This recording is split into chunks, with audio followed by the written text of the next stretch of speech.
All right, everybody, let's take a seat. First of all, come on, Gary, we got to sit down now. Come on, guys.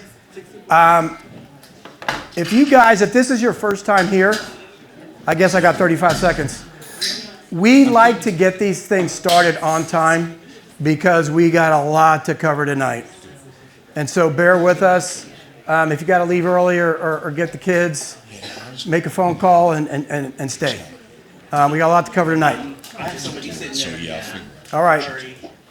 This is the September version of the Clear Sky Education Deals Meetup. We got a full packed night on the agenda for tonight. Raise your hands if this is your first time here. Oh, we got a lot of first timers here.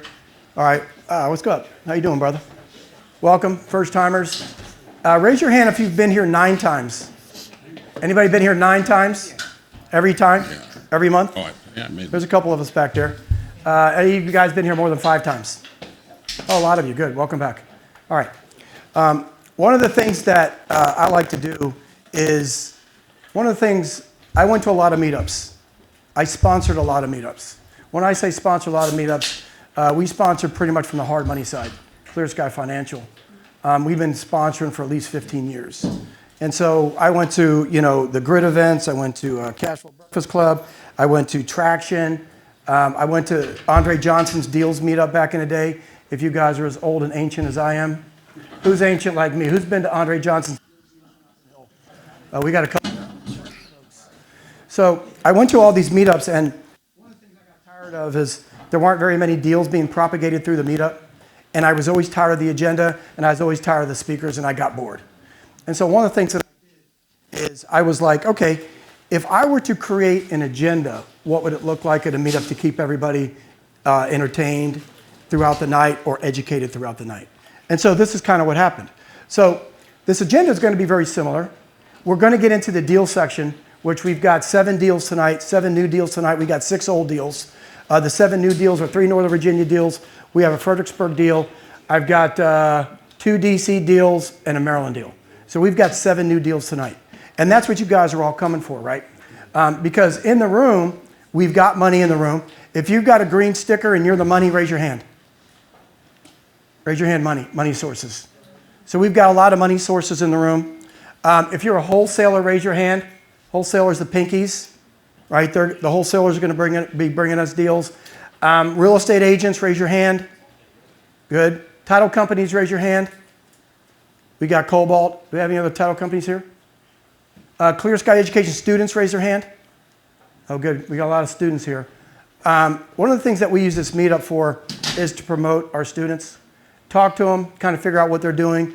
We're going to go over some of the deals that they've done this month, how much money they're making. So talk to them, see if they like it. What am I missing? Service providers, contractors, raise their hand. Any contractors? Raise your hand. Jeremiah, I know you're a builder. Contractor, good. What am I missing? Fix and flippers, raise your hand. Residential fix and flippers. Buy and hold investors, raise your hand. Cassidy, yes. Commercial investors, raise their hand. All right. What's the one thing that we're missing, guys? We're missing deals, right? We're going to provide that. We're going to provide it down here. So what we're doing is we're going to make you guys stay until the deals presentation, all right? So we got the deals. One of the things that we like to do, guys, in these meetups, we've got four pillars. First pillar is why you guys are all here. Well, who knows if you're here for that pillar, but networking is our first pillar. We want you guys to network, right? We start this thing at 7 o'clock sharp. We basically open the doors at 5 o'clock. I've got a lot of people showing up at 6. You're more than welcome to show up whenever you feel comfortable. A lot of you guys, we try to end at 9 o'clock sharp. A lot of you guys like to stay until 10. Networking, right? No problem. Number 2, what's the second most important reason why I think we're here? Education, right? I can guarantee you, for you folks who have been here for your 9th time, I bet you learn something new every time. We want you to do that, educate, right? Number 3, deals, right? We want you to be here for deals. We are providing the deals. Munif, raise your hand. Munif's a wholesaler. He's got 3 deals alone that he's going to present. 3 wholesale deals to present. I've got 2 deals that we own that I'm going to present. Jeremiah's going to present a deal, and Richard Yoon, raise your hand, he's going to present a deal. So we're going to provide you guys with deals. We are doing deals specifically and exclusively within this meetup. Deals are being done, people are making money, okay? Whether we're making money on our deals, whether I'm making money on the hard money side, whether Chris is making money, whether Richard's making money on the wholesale side or fix and flip, there's money to be made, there's money being made in this room. And the 4th thing that we're going to try and do is hopefully keep you guys entertained. All right? Education, networking, entertainment, and deals. That's why we're all here. All right? Tonight we got a loaded schedule. Jeff, raise your hands, doing a presentation on wire fraud. Dickie's doing a presentation on velocity of money. I'm actually going to do a presentation on how we actually stop the foreclosure in under 24 hours. And now how we got a pre-foreclosure deal done, less than 24 hours. We got the sale canceled. So I'm going to take you guys through a case study on that, and then we got the deals. All right? What is the Clear Sky Deals Meetup? Well, you guys are all here. You know what we're doing. All right, we're here. We're here to network. We're here to make money. First and foremost, we're going to try and make some money. Couple of notes before. We've got these things around the room.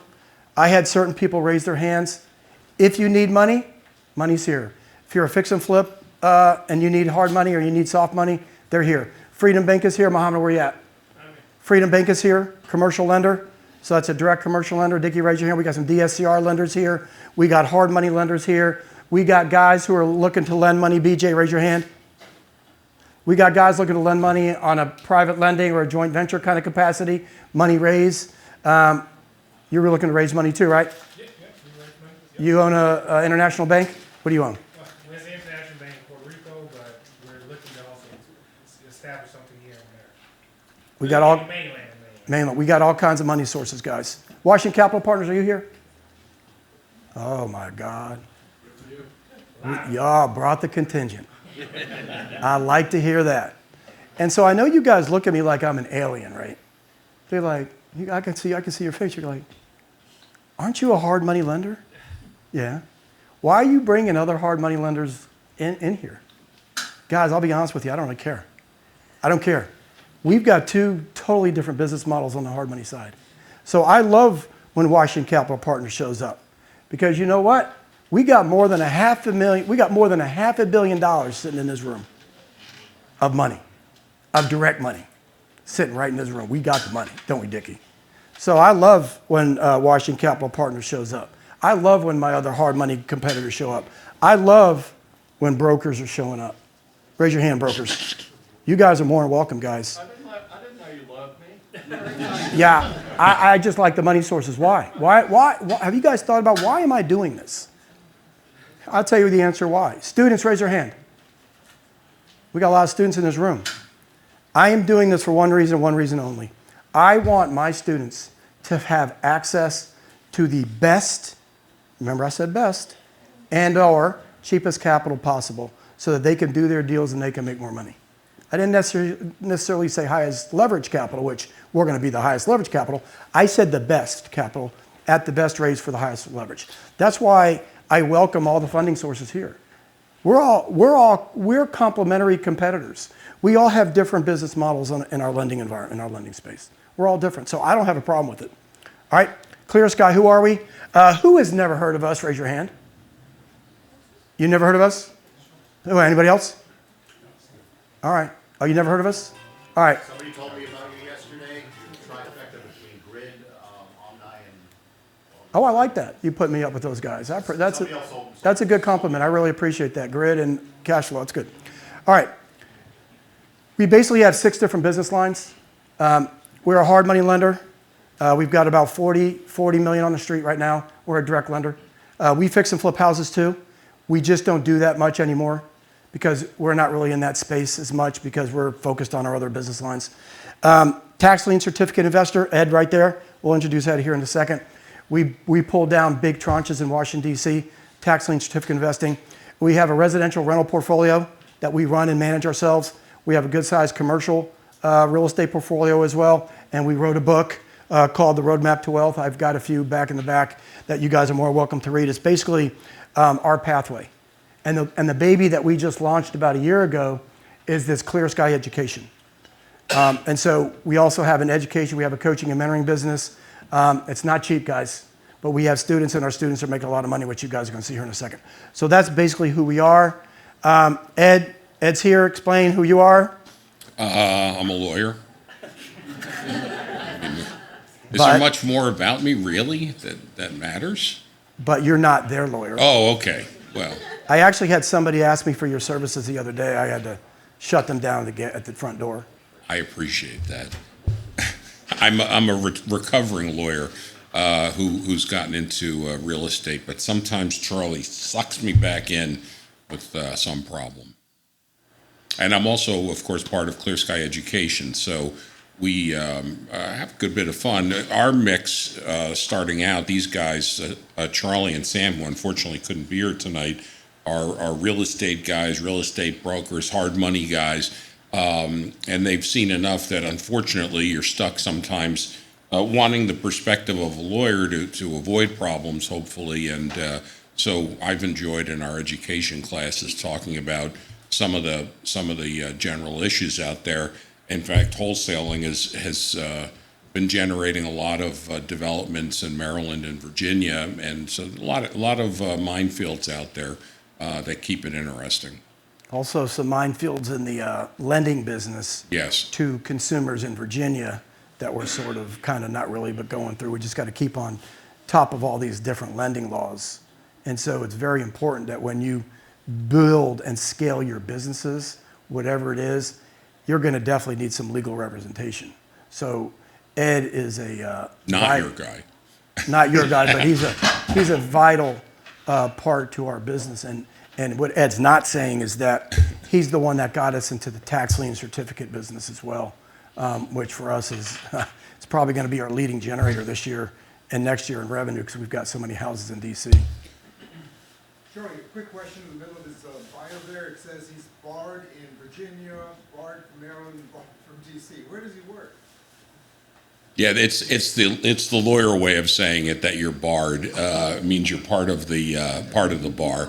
That's like oftentimes attorneys will say I'm busy because I'm on trial this week. Or Charlie, on we trial got to next get week. that. That's great. Yeah. You know what it should say? It should say Ed Grass behind bars.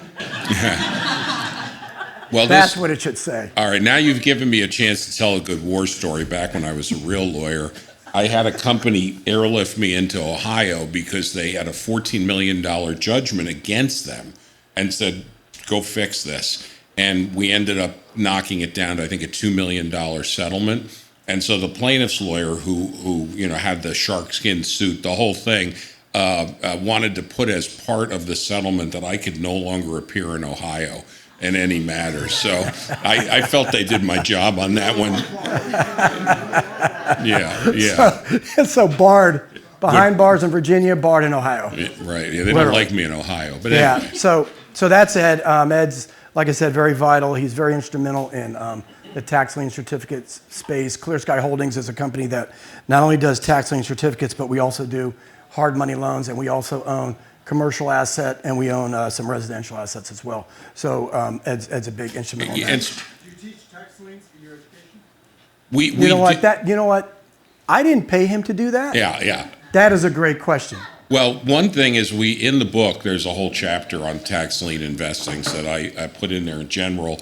And we haven't had in the thing a specific course provision, although we're planning that. But we have taught it several times, and both generally and specifically. One of the things we do in our classes is it's really a lot driven by students. We talk about their deals, their problems, their marketing.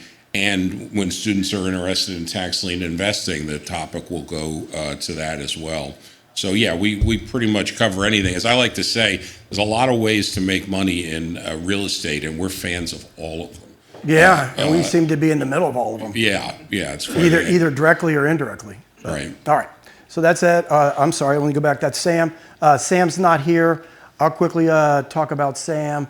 We've been partners for, I guess, 23, 24 years. The way we basically got started was that we both had our part-time license. Sam was in 1989. I'm in 1991. We met together at a company called, you guys ever heard of VeriSign Network Solutions? I was an engineer by trade. He has an MBA. So we met at VeriSign. He had a part-time license. I had a part-time license. He was going to buy a brokerage because he had his broker's license as well. So we got together. We started talking. I was like, Sam, don't buy a brokerage. I want you to create your own. And so we started a brokerage called Green Dot Realty back in the day. I was his only agent. It was just me and him. And so the way we basically, our claim to fame is that at the very beginning, we ended up getting into the pre-foreclosure market. But we got into the pre-foreclosure market in two ways. Number one, obviously to buy pre-foreclosures. But number two, one of the services that we provided was we provided this thing called a lend and list. So if you were in pre-foreclosure, you had a lot of equity in it, and you wanted to sell your house, but you wanted to get top dollar market, what we would do is we would give you a second trust. We would bring the mortgage current. We would give you an extra $30,000 to $50,000, not to the homeowner, but we would manage a contractor would manage a $30,000 to $50,000 renovation. We would then get a 7% listing because that's a service. Plus, we would go out at a second trust at 15 and 5. So that was our claim to fame back in the day between 2003 to 2007 and 8 was we also did lend and list. And I don't know any other agents out there who even participate in lend and list. And so that's something for you guys to do if you're a real estate investor, because if there's a lot of pre-foreclosures, lend and list is a perfect way to go. So we ended up doing that. Then along the way, we ended up buying a lot of pre-foreclosures. So then the 7, 8, 9, the subprime market hit, we ended up becoming these REO agents. So we were Green Dot Realty, me and Sam, I got us into the REO business. We were REO listing agents. Between 2008 and 9, you can look us up on the MLS in 2010, we sold between the two of us over 500 houses as agents. We were getting crushed. Then what happened in 2009, the bank started dumping these houses at the courthouse steps. Then we showed up, this is probably when you started buying. That's about right. Summer Duck, what was the property in? Green Duck, yeah. Right? Yeah, right. So we started buying almost one house a week at the courthouse steps, and that's how I met Gary, that's how I met you, at the courthouse steps. And we were buying about one a week at the courthouse steps between 2009 and 2010. And so that's sort of how we got going. But the strength behind Sam is that Sam, being an MBA and me being an engineering guy, we put systems together so that our businesses were systematized on the back end. And that's what Sam is part of. Our rental portfolio, Heather, raise your hand back there. Heather manages our 50-unit rental portfolio. Used to be Property Where, what are we on now? Yeah, but we on Buildium? Yes, Buildium. We had to go from Propertyware to Buildium, but that's on the back end. Most of our tenants pay their rents online, and then it goes on the back end to QuickBooks.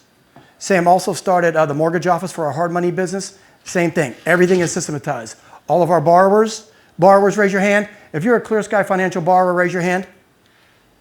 Right? All of our payments are online. It goes through the mortgage office. We don't touch a thing. We have a truck yard that we own. That's got 70, 74 spaces. Month-to-month truckers pull in. That's on NetPark. That's all Sam. Sam's the system guy. Sam's the back-end guy. We got all the properties in DC that we own. How many properties do we get on tax lien certificate? 18? We should be 18 by the time we're done of this round, yeah. 18 this round that were fully gut renovations.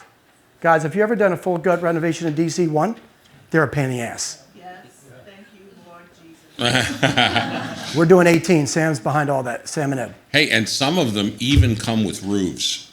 I mean, we do have a few that are brick shells. The one tonight doesn't come with a roof. Yeah. You'll see it later. Yeah. So that's basically who Sam is. You guys know who I am. If you don't know who I am, just Google me. All right, enough about me. We've done a lot. I've done a lot. Freedom Bank, raise your hand. I'm pitching them for one reason only. He's good, but I'm also on the advisory board of Freedom Bank with Joe Thomas. It's a great bank, so I'll pitch those guys. I've got Clear Sky. Luis, raise your hand. Used to be called Catholics for Housing. Now it's called Creating Foundations for Hope. I've been part of that charity for almost 12 years. I'm on the investment committee. My claim to fame is buying a distressed trailer park. That's an absolute cash flow monster that charity now owns, and that charity stands on its feet. It's a low-income housing charity. Luis back there is the president. Jerome, raise your hand. Jerome's wife is on the board. They're part of Creating Foundations for Hope. So one of the things I'm most proud about is my giving back. And that's one of the things I want to tell you guys is once you guys come to a nice financial position in your life, please give back. That's all I got to say about me. Please give back. This is our book that we wrote. It's called The Real Estate Roadmap to Wealth. BJ, one of the things that you brought up was this passive income piece that we sort of have as part of our class that we're teaching. And I'm really, really proud to say that we don't have the tax lien certificate course out there yet, or how to become what's up, Giovanni? Or how to become a hard money lender.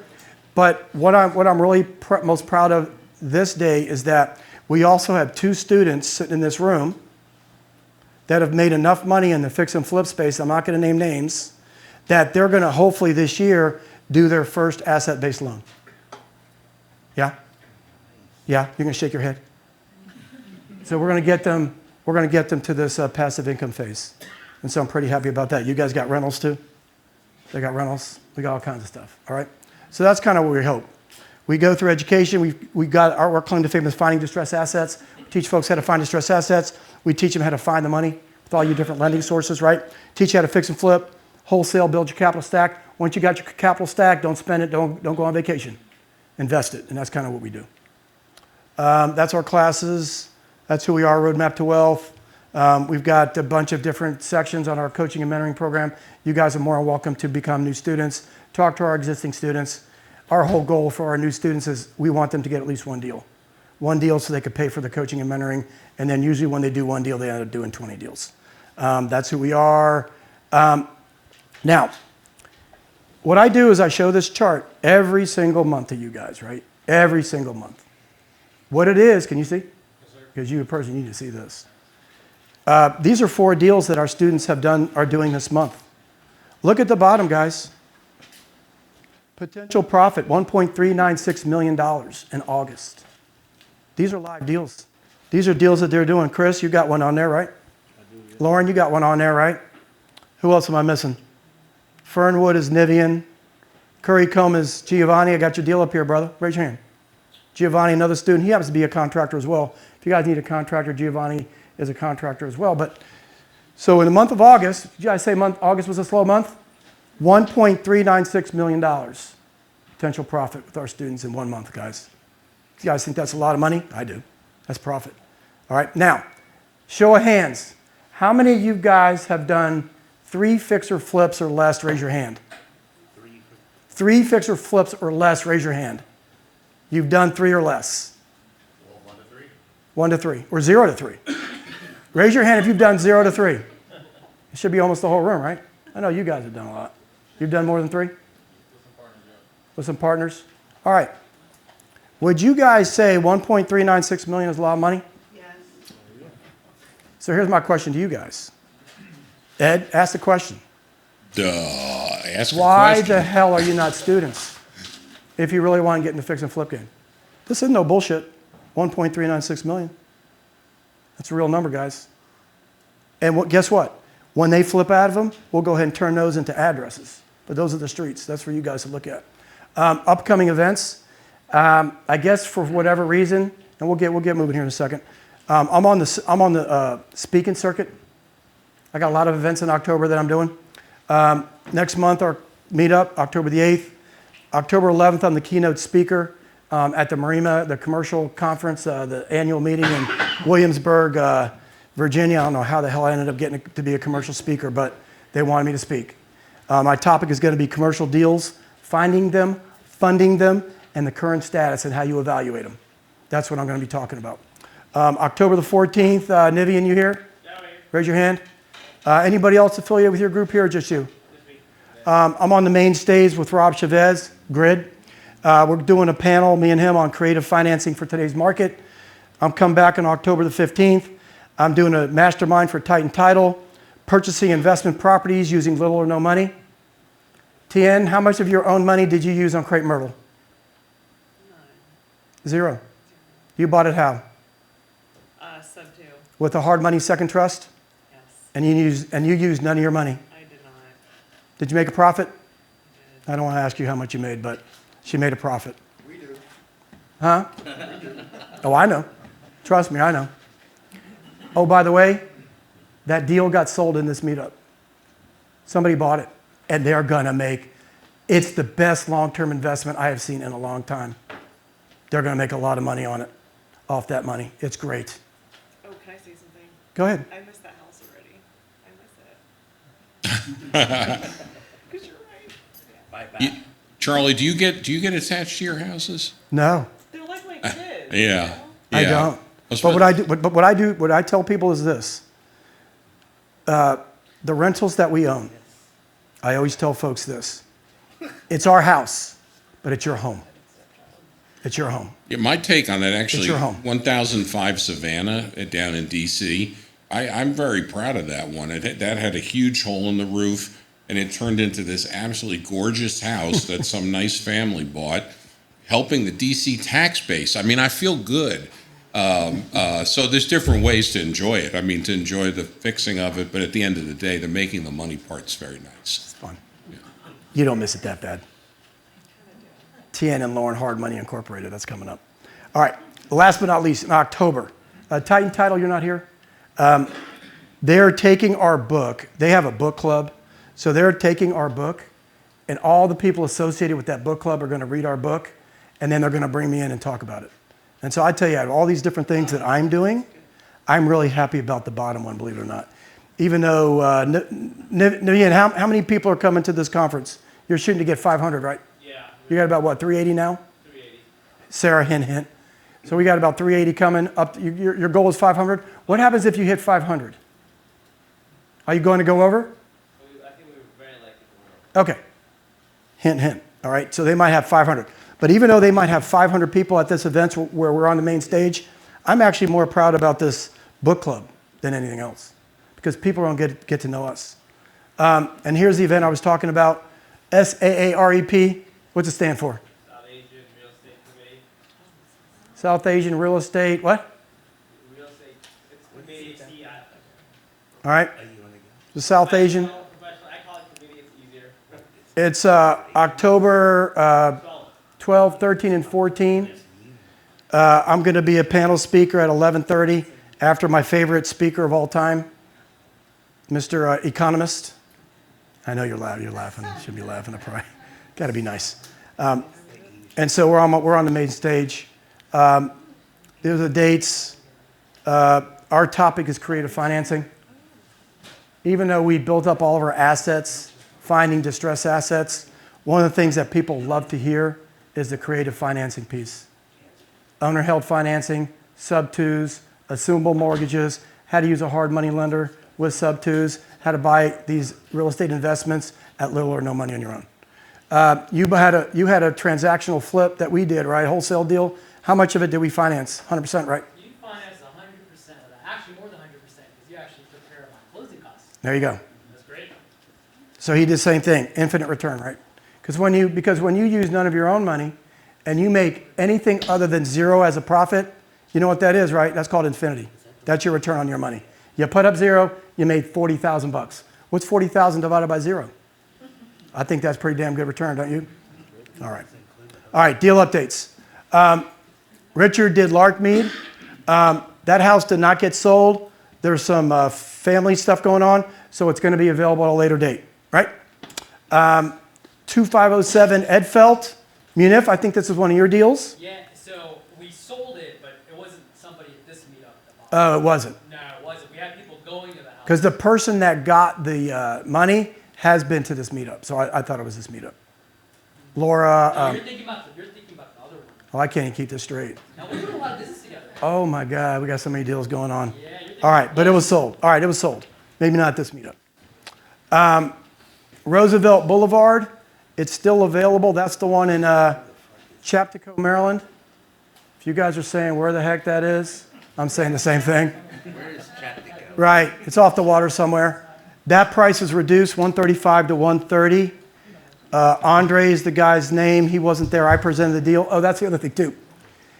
And you're going to find this out here in Surly. If you want us to present a deal, you have the option to present it. If you're not going to show up and you want me to present it, that might not be a good move. Because if I'm presenting deals where I don't even know where the hell it is, that's bad. All right. Columbia Road, you're here, right? Ruben? Yeah. Ruben, raise your hand. You were looking for a money raise? You raised the money? I know there was some investor interest. The money raise come out of this meetup? Did y'all hear that? $300,000 investor. It's a great deal. It's a condo conversion project that you're getting it from bank owned, right, REO? REO stands for real estate owned. That's a great deal. Congratulations. That came out of here. Crate Myrtle, raise your hand. That came out of here, right? You flipped out of that. Was it a wholesale? No, it was a flip, right? Because you didn't have wholesale, you flipped it. Right, right. So that came out of here. Last but not least, Keith, raise your hand. Keith's got a deal on Colburn Terrace. That's a deal that's still available. It's on the DC border. It's close to Eastern Avenue. It's in a nice little townhouse conclave. He's asking $325. The ARV is about $525. It needs maybe 80 to 100 in work. Keith's still available, right? Yep. Still available. All right. Any questions on the deals from last month before I turn over to one more thing before you, Jeff? You're up. You're up, coming up. All right. Before I get into spotlight success stories, I want to cover something. So Gary asked me a question. Gary, what was that question? How do you see the market? How do I see the market? And Ed, I think I want you to chime in here in a second. How do I see the market? Guys, in the last 10 years, this is the best market I have ever seen to make money. Agree or disagree?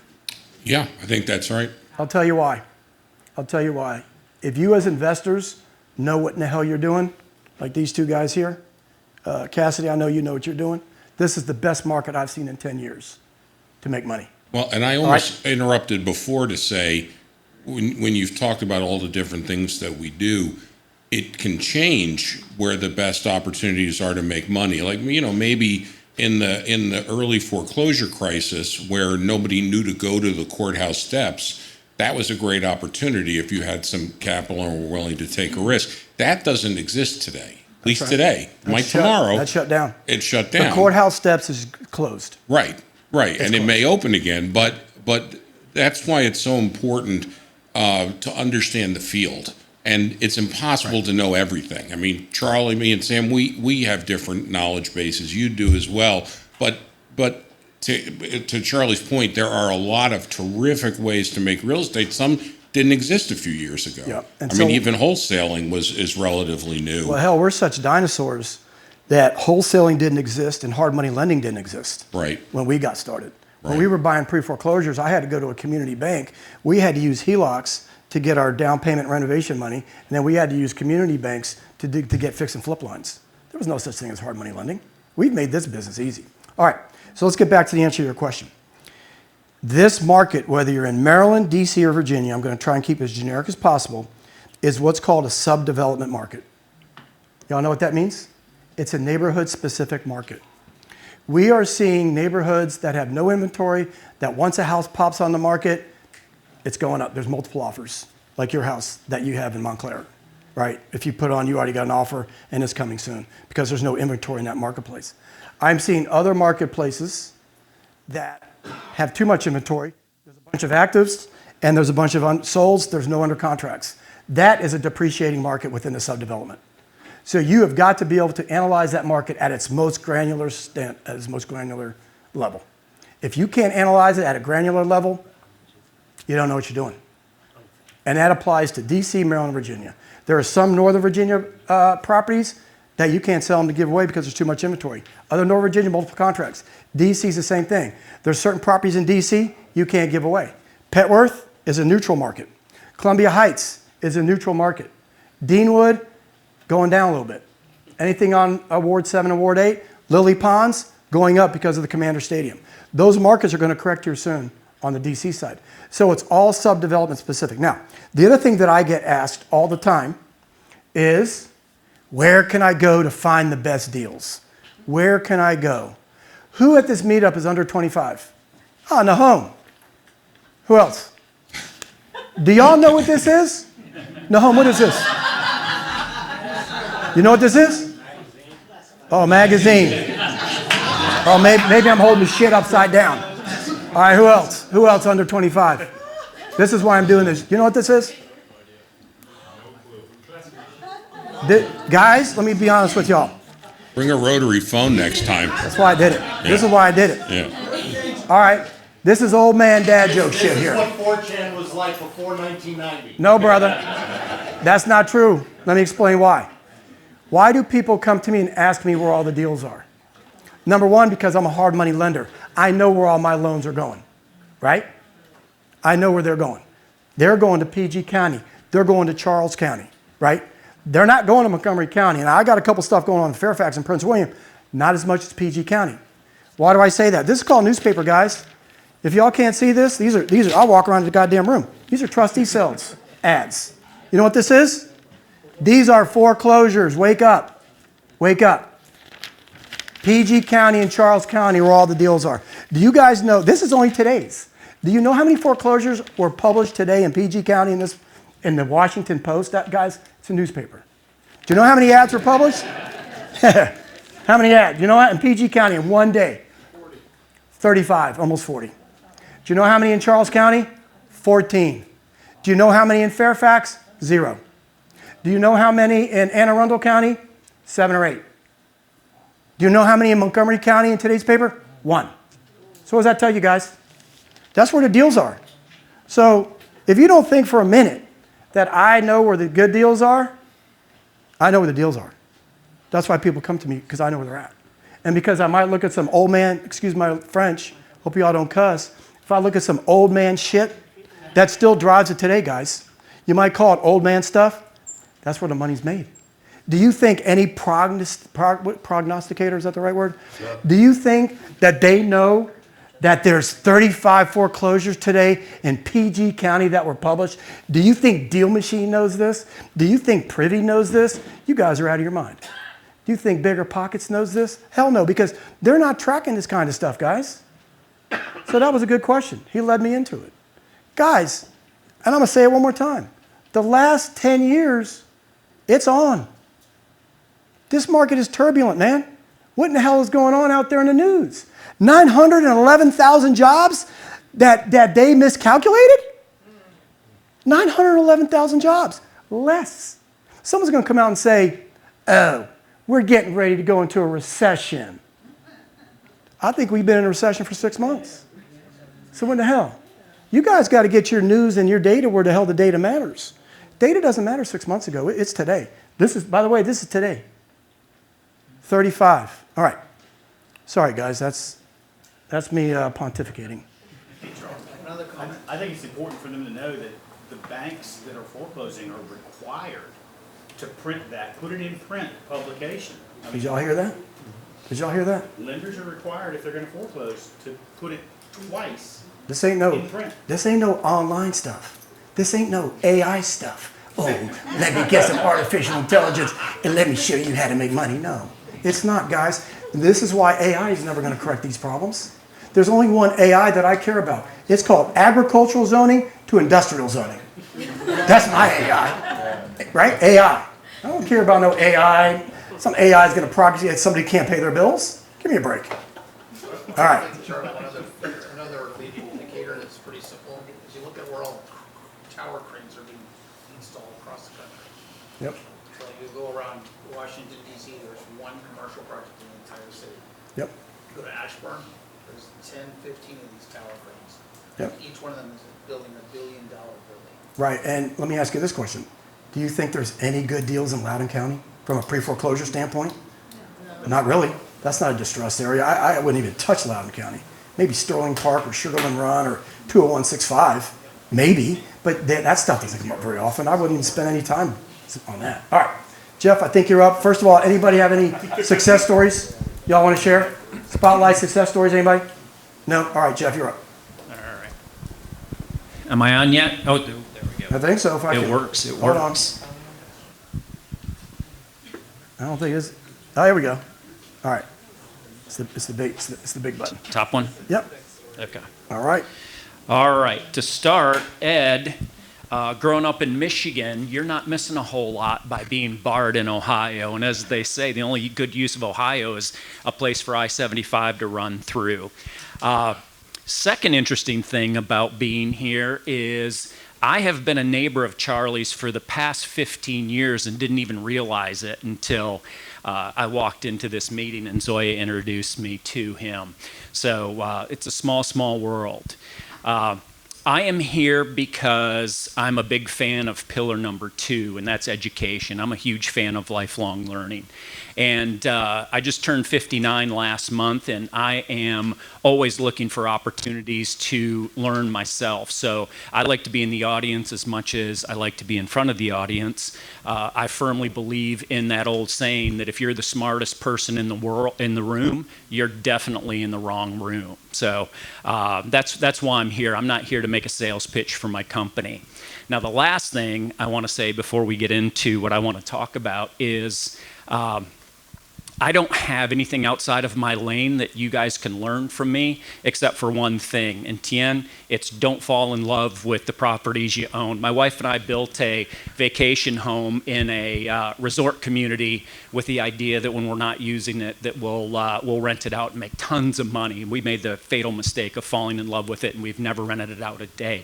And all of our money goes out with that. So with that being said, I just want to quickly introduce myself. I'm Jeff Nowak. I'm the founder of Cobalt Settlements. This is Zoya Mahajan. You've seen her several times here at this meeting. She is our Director of Business Development. And I want to give you a little bit of a background on myself and my company, not because I'm trying to sell you on using my company. It's because I want to build up some credibility with you so you know that I know what I'm talking about when it comes to this. So I am a lawyer as well. I also have my MBA from Boston College. And I've been in the real estate title business in this area for over 25 years. I've owned my own company for 11 years. So I've been around the block a few times. And when we first started talking to Charlie about coming here and speaking, I had asked him, what would you like me to talk about? And he said, well, what keeps you up at night?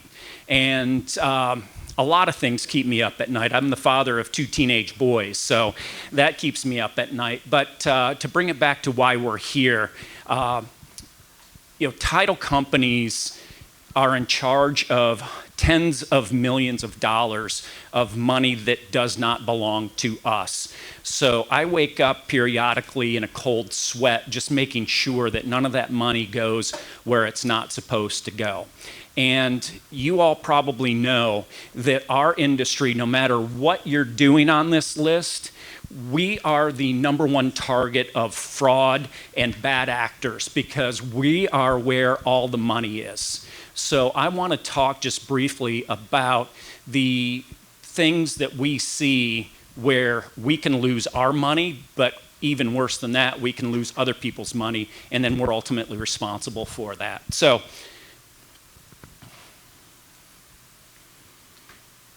all right, so that's our contact information. This is, we are licensed in Virginia, DC, and Maryland, and we do every kind of real estate closing that you can think about. As I mentioned, I'm a law firm, or I'm a lawyer, and I have my own law firm, so we do a lot of representation of sellers when they're in a real estate transaction and the buyers go to a title company that they are not comfortable with. This is my team, and this is more of a sales pitch, so I am going to bypass that for right now. So the #1 thing that you in this room should be afraid of, and this is the #1 fraud that's going on right now, is the sale of vacant land or the sale of vacant properties. The bad guys have figured out that it's easy to fool people when there's not people living on the property or living in the house. And so what they do is they basically pretend like they're the owners. They'll sign a listing agreement with an agent. The agent will put it on the market, and a buyer will come along, and they will, unbeknownst, buy the property, and then lo and behold, the ultimate owner comes back and says, don't forget about me, I'm the actual owner of the property. And it becomes obviously a problem. And how that impacts you either as a financier or someone who owns the property is you're going to lose that property after a while. And I want to ask a quick question. For the people who take title to the property, how many of you buy title insurance? Is that just about who doesn't buy title insurance? Let me ask that question. All right, so you're learning a lot. Charlie's teaching you well. Because Title insurance is going to cover you if you inadvertently buy property from someone who doesn't own it. You know, you hear on the radio all the time about home title theft and home title loss. There's really no such thing because a forged document does not transfer ownership. It doesn't do anything. So if someone sells you a property on a deed that they had forged, you don't own it. And ultimately, if you don't have title insurance, your money's out the window. So if you're kind of on the fence about whether you should buy title insurance, when you're going to buy something to fix it and then flip it, you know, a few months later, don't bypass that because it's a tremendous amount of protection. One of the ways, the first way that will tip you off that this is happening is any sellers, real estate agents, any sellers who you've never met in person, who insist on communicating over email or via text, even if they send you a picture of their driver's license, that's easy to do. Ask any college kid who can get a fake ID online in about 30 seconds. So even if you get a government or an ID, don't necessarily believe that. The number one tip-off, or the second tip-off, is look at the mailing address that's on the tax records versus the property address. It might be completely legitimate for investment properties. I'm sure that the mailing address for Charlie's portfolio isn't going to each one of those properties. But if you're really concerned, you can reach out. You can send letters, certified letters. If it's local, you can swing by that address to find out if those people really own that property. If you don't want to do that, just make sure you're working with a group of people that have no problem doing it. When you see a deal that's really, really good and you're really anxious to make sure that you get that deal and you don't want to alienate somebody on the other side, I've got no problem being the bad guy. I've got no problem insisting that somebody send me a wire. I've got no problem insisting that somebody jump on a Zoom call with me so I can verify their identity. I've got no problem insisting before we do a closing that we do a remote online notarization, which is pretty hard to fool unless you're a hardcore stalker of the person you're trying to steal their identity. Now, with the Zoom conversation, Charlie, do I have time to do a quick video? Ed, can I show that video real quick? I want to show you a video, and it's an actual news clip from down in Florida. And this tells you how advanced these fraudsters are getting. And it's terrifying as far as I'm concerned. 56 responders on your side with a bizarre story involving a new way scammers are using technology to try to steal your properties. Yeah, one quick-thinking title company owner was able to stop a fraudulent sale before it went through. She worries it could happen again. Here's NBC6 responds Alina Machado to explain how this all works and what you need to look out for. It didn't take long for Lauren Albrecht to start seeing red flags. Maybe it's women's intuition. I just felt something was off. Once her title company got the contract for the sale of this vacant lot in Hollandale Beach, she got right to work to make sure the sale was legitimate. The first red flag that I received was a driver's license from West Virginia. But when we did our research, I noticed that the property tax bills since 1978 have been being sent to Nassau, Bahamas. Lauren did some more research and asked for a proof of life video. And we started getting pushback with, she's hard of hearing. A few days later, she got an unexpected email arranging for a video call. Can you raise your right hand?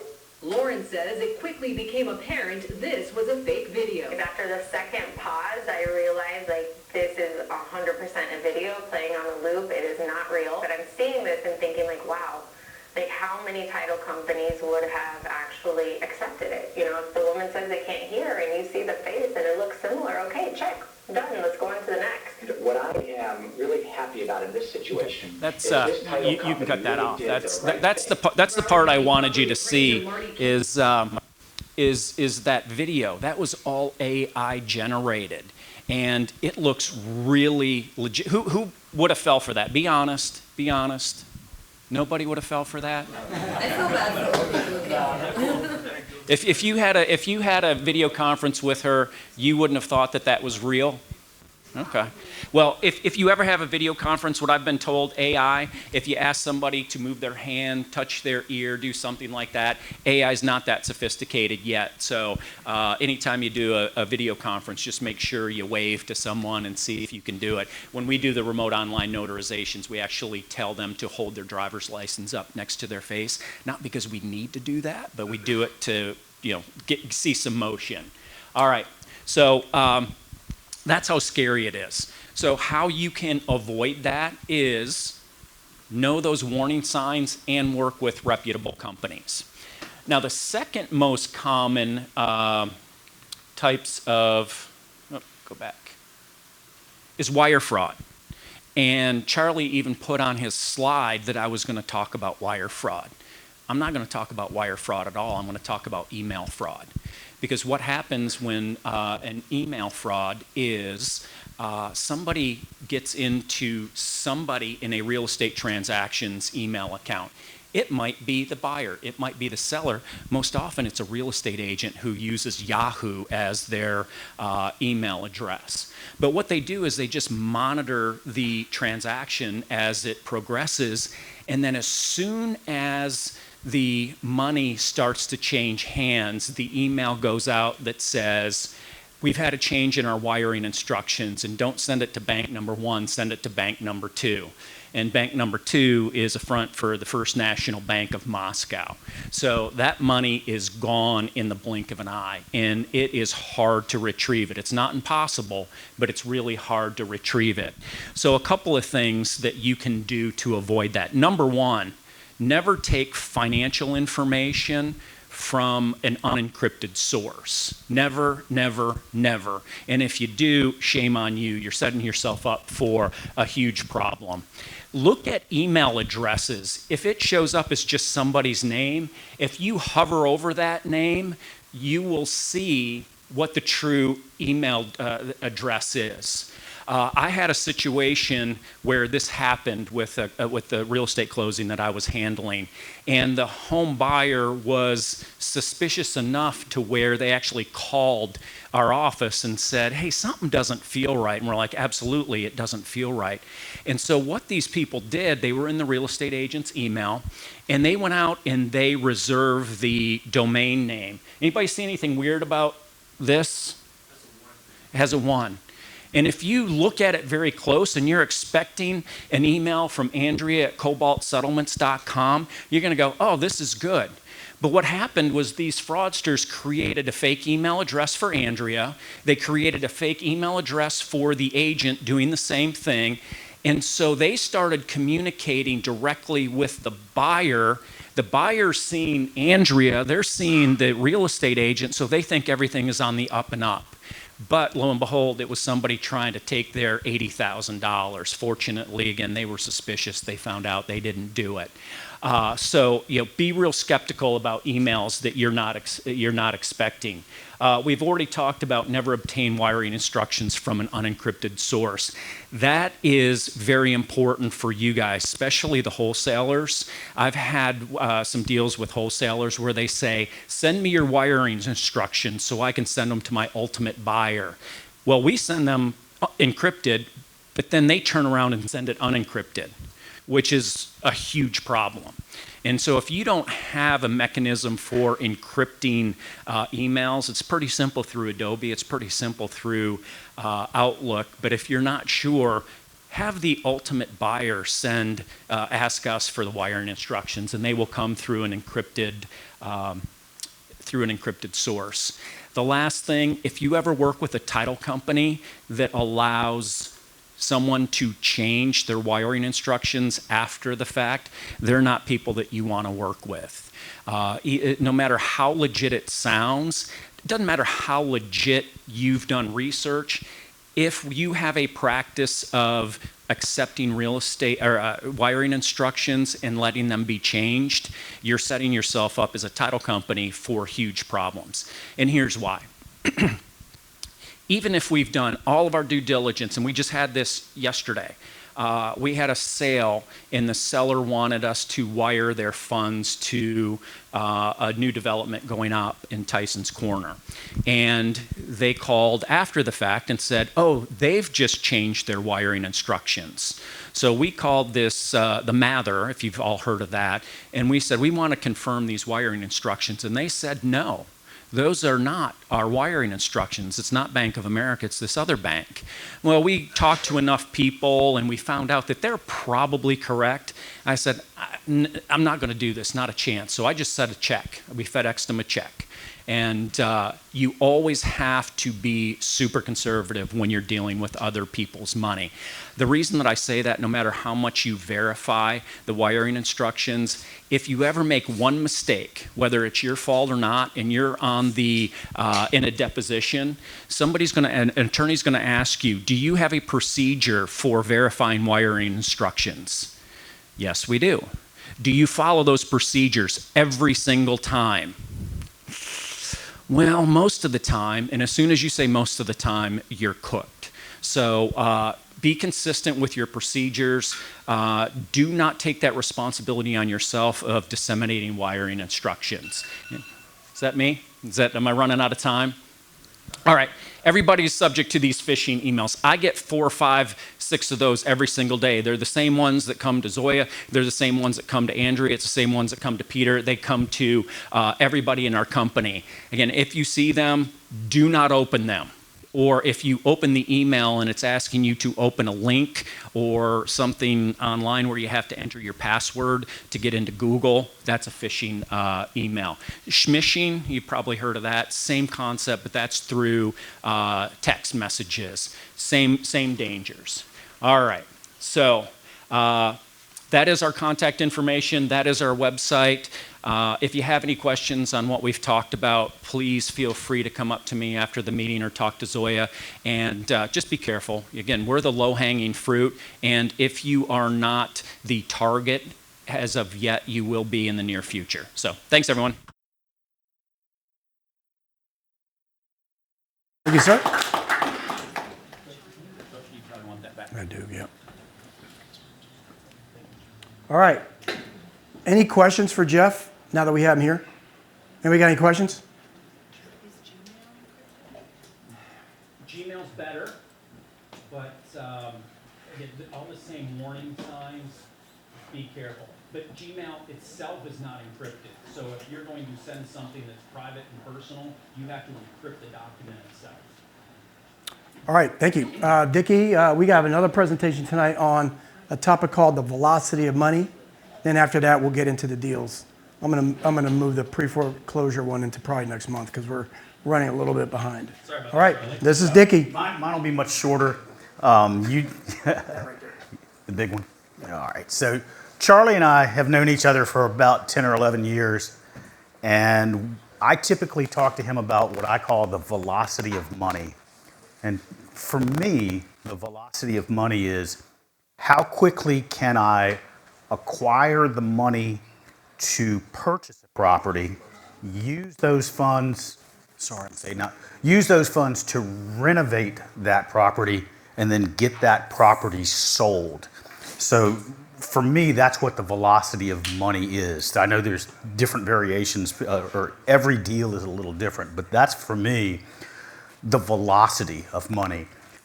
And so what we're trying to do is increase your ability to, or not your ability, but the speed with which you can buy, fix, and sell that property profitably. When Charlie and I are talking, there are pretty much 3 types of lenders. Charlie, we can consider a totally asset-based lender on occasion, and that is they don't care about your credit. They don't care about anything except the value of the property and how much they're going to lend in relationship to the value of that property. So they're sure that they can get out of it and come out of it clean. There are banks, which, the regular lending institutions, and then there are private money or hard money lenders. And the last 2 are the most Well, the banks, they've got their regulations. Every bank has a little bit different footprint and a little bit different regulations. But we've got a lot of people using private money or hard money, but they're just not quite ready to do it, or they're not prepared. So when a bank gets an application, if that application doesn't have every item that you want, what happens with that application? Right, send it back, or it just sits still. Well, with the number of totally asset-based lenders and the number of banks that are kind of narrowing the number of loans or the types of loans that they're doing, or the loan to value that they're working with, you've got more private or more hard money lenders that are acting more like regular banks. So they're asking for stuff that maybe they wouldn't have asked for 2 years ago or 3 years ago. So what I try and do is I want to help everybody have a list at the ready, so that if you are ready to pull the trigger to try and get funds to purchase something, regardless of which lender it is, I believe that most lenders are going to ask for at least these items. We're going to look at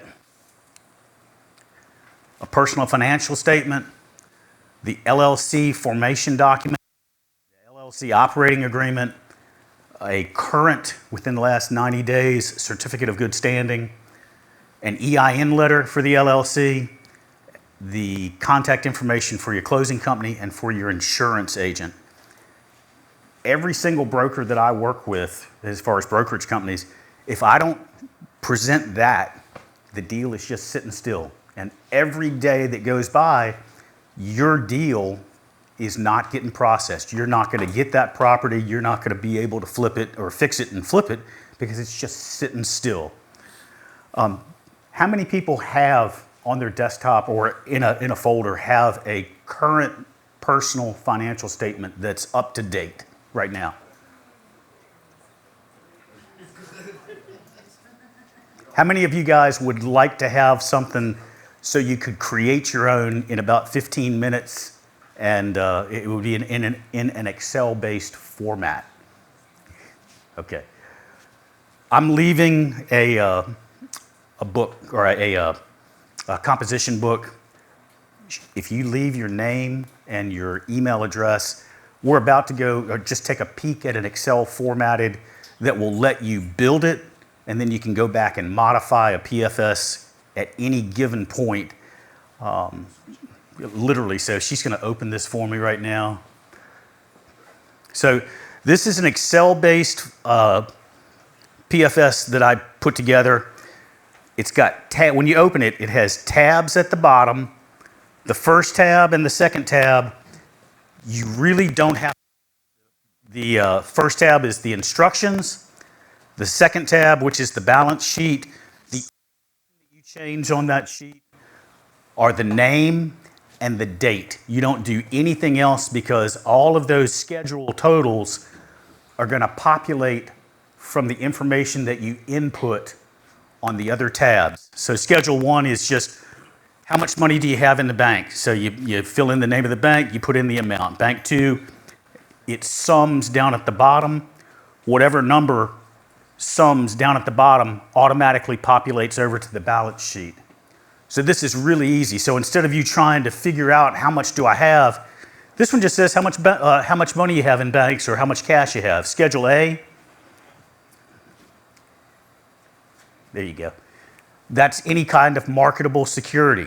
Go to Schedule C if you would, please. Schedule C, these are the properties that you may or may not own. Based on what you input as far as the address, whether you're 100% or 50%, what's the value, and what do you have as an outstanding loan. All that stuff populates over so that it calculates all of your assets, all of your liabilities, and you now have a net worth, basically. So once you save it to your desktop, if you need to send it to somebody, I highly suggest you resave it in a PDF format. And when you save it into a PDF format, you can't just press save. You have to actually go to advanced settings and tell it to save the entire worksheet so that it grabs all those tabs and it puts them in ascending order. Yes, sir. So a couple of things, if the property Mhm. is under LLC, Mhm. you still want it here? I would. So the whole key to that is what percentage? Is it a single member LLC and you own 100%? Or is it a 50-50 partnership? Yeah, you would just, right there, you would put as far as the title, you would put the name of the LLC and you'd put that you're 50-50. And if the money's sitting in an LLC account like the cash, you still want it here? Absolutely. Because what we're trying to show is that you have the money to service whatever note you may have, regardless of whether it's in your personal or in your LLC or whatever account that it's in, but it's funds that you have access to. And you guys not asking for budget? I didn't see any budget on the list. So I'm not asking for that yet, but yes, scope of work is absolute scope of work is in that list. I think that Charlie is going to probably turn this into the part 2 and part 3 in next month and the month after. What I want to do is I just want to share what I believe would be the wisest thing for you guys to have at the ready once you've looked at the property, picked out the property, and you're ready to pull the trigger. Have these items, because at that point you're putting all the pressure on the lender to perform. You've given them what they need or what you think they're going to need. He may ask you for 2 or 3 other items, but you've given them the preponderance of what they're going to ask for if we're dealing with a private or a hard money lender. And the hard money loan is only to the LLC. You guys don't do personal. We do not do, so everything that I do, and thank you for asking that, everything that I do will lend to an LLC, and the sole proprietor or the members of the LLC will guarantee that note. And just as we transition back to Charlie, and you can see his contact information up, we talk about in our book and a lot and a little bit in our classes how important it is to be bankable, which is part of what this is. But it's also, so many people don't even know what their assets are that are available or not available and don't track that to know how much liquidity you have for whatever it is you want to do. So all of that bankability and that information, that's why we all have our stuff up to date. It's very important for lots of reasons. Right. Internally. So Charlie has this PFS sheet, and he may modify it even more to be able to show your what you may have available on credit cards that you can count as liquidity available. Thank you. Thank you. You guys have any questions for Dickie? All right, so I'm going to continue this a little bit further on what you asked. So in our book, what we do is we actually show how a level 1 kindergarten investor builds their balance sheet and income statement, and we progress you from a level 1 investor all the way to a level 5 investor on the balance sheet building itself. So you guys can kind of see from an income statement and a balance sheet on how you get to build a big balance sheet. Now, the question I think you asked was regarding LLC. Well, what we do is what Dickie talked about as a personal financial statement. What we do is each LLC that we own, we build an LLC-based balance sheet, and then the total of the LLC balance, the net worth, we multiply that by the ownership of the LLC, whether it's a 50-50 LLC, whether it's a 33-33-33. We then fit the net worth of that LLC. We then put that line item into our personal balance sheet. Okay? That's how we do it. So we'll have a balance sheet for all of our LLCs, an income statement for all of our LLCs, and all that information gets fed into our personal balance sheet. You guys follow? Okay? All right. And then the other thing I think I wanted to cover too, to go behind Dickie, is that one of the things that you guys got to do, because what Dickie was trying to teach you guys to do is how to become bankable. And we're going to cover that here in a second. But one of the things that you have to understand though, is you have to understand your cash availability, right? The velocity of money. What's the fastest thing that you guys can do to close a real estate deal? And the velocity is how much cash can you get, right? We all know what cash is, right? And so as we go along the chart of a young investor to a mature investor, you know, you might not have much actual liquidity in cash. You might have to use credit card lines, personal lines of credit. Like when I bought my first investment townhouse, I literally used credit cards to purchase that pre-foreclosure. I didn't have much money in the bank. I might have had $10,000, $15,000 in the bank, but I had over $300,000 in credit card lines. I bought a pre-foreclosure that was worth $120,000. No, it was worth $200,000. I bought it for $130,000. The guy owed $120,000. I closed it in a week. He got $10,000 of walk of money. I got a house worth $200,000, but I bought that with credit cards. I took cash advances on those credit cards before hard money lending even existed. I had to pay 3 to 5% on the cash advances. And so that's how I built that up. But because of my velocity to money, I was able to buy that house and close on that deal, not really having that much of a net worth. Okay? So then one of the things that you guys have got to do, if you're a serious investor in this business, is who does not know what liquidity means? Raise your hand. You guys know what liquidity means? So you guys keep track of your liquidity? You got it? Okay. All right. So basically what it is, cash on hand, plus HELOCs, home equity lines of credit, plus your credit card availability. I say be careful here, plus other bank relationships, right? Plus borrowing power against brokerage accounts, plus the ability to raise money, right? Ruben, where are you? Ruben, you still here? Ruben raised some money tonight to do one of his deals in DC. That's part of his liquidity, right? As an investor, I used to keep track of my liquidity once a month. Now I keep it, I don't even keep it anymore, really. I do once a year because my hard money company has to keep our liquidity on a daily basis. So we have to know how much money we have in the bank that we can lend out. So we keep it on a daily basis, monthly basis. We keep it all the time under the hard money company. And so that's kind of what we do. How do you become bankable? Credit score, right? You need a good credit score. Personal financial statement, your balance sheet, tax returns, both your individual and corporate, and you need an income statement. Now, if you have LLCs, they're going to require income statements on your LLCs, plus they're going to require your personal income statement. So you guys have got to start keeping track of these documents. You were going to add something else? Yeah, on the liquidity, you can also add your retirement funds, 401k, IRA, and you can even borrow the funds from your IRA.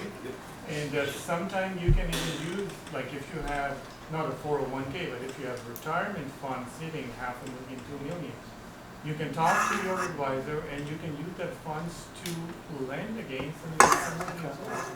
You guys follow that? You can buy properties under your 401k as an investment property. So, but that's another. You guys follow that? So the key is, why do we care about liquidity, right?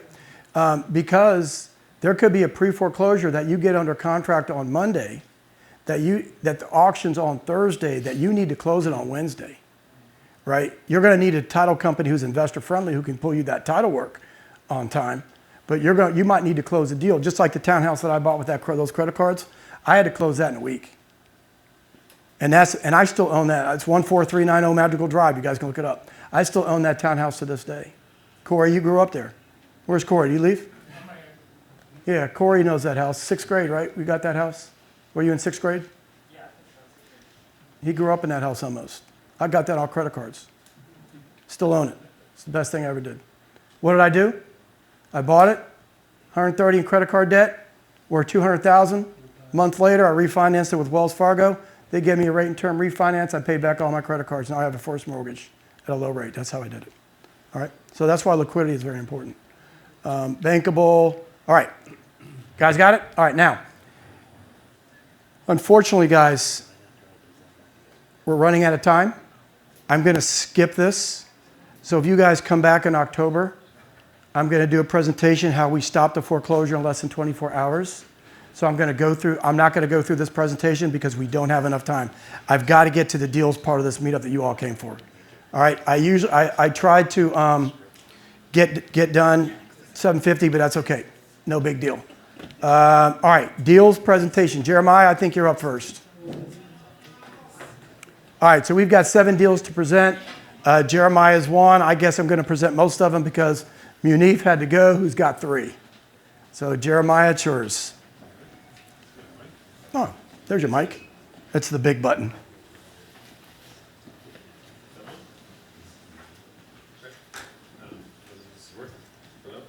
Is it on? I think it's working. It's just...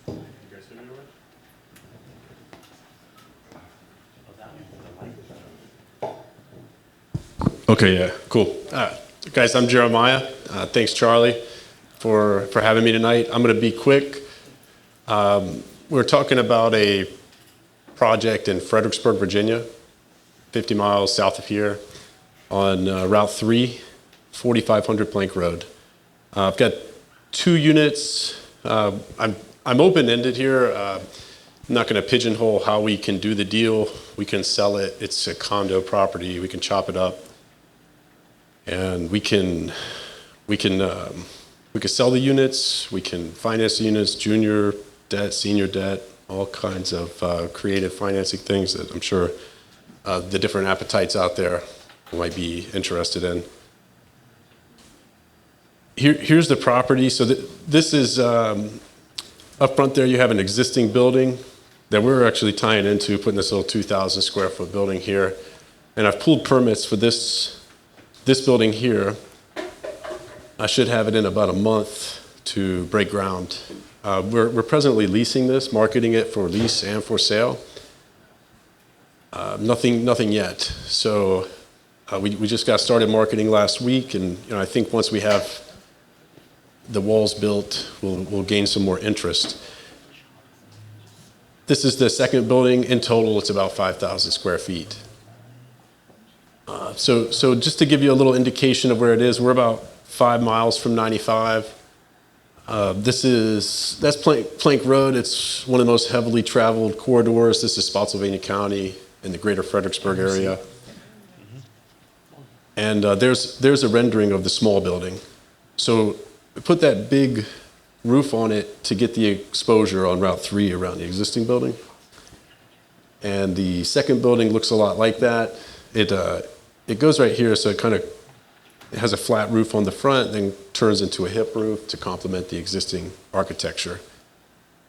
So I'll keep it open-ended. I'm sure that there's a lot of different ways to approach this that you can think of, and feel free to reach out to me and we can talk about it. All right, so basically, you got 2 buildings, roughly 2,500 square foot each. 2,000 and 3,500. 2,000, 3,500. How, once they're done being built, how much could you rent each one of them out for? There's a pretty steady rent roll in this neighborhood here, about $20 a foot. How much? $20 a foot. $20 a foot. On the base. So we'll offer it with a build out and negotiate how we capitalize the build out. And I would sell it and offer financing, so we could. And you're looking to sell for about $295 a square foot. That's right. And then you'll hold a second trust? That's right. You are the developer? Yes, sir. He's a developer. And okay, what can I put in there? This is B2 zoning, so it's light commercial. And our target market is flex, contractor garage, flex office, storage, light storage. You guys understand that? What can go in there? Okay, so he's doing a couple things. So if you guys are interested in it, go back to the one chart with your name. Oh, no, I'm sorry. Go ahead. No, go to the rendering. His information's up top. That's Jeremiah. That's your email, right? J@Corlot. You got that right? 540-785-7500. While you're at it, why don't you tell them what else you do? You're a builder too, right? Yeah, so I got started building at a young age, working for my dad, and throughout my career, I started business in '09. Done a handful of by right residential developments, some commercial development. What does by right mean? I have no idea. It's the rules, and it can be done without any public action.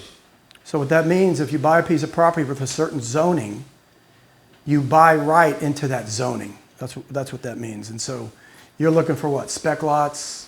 You build single-family house developments as well?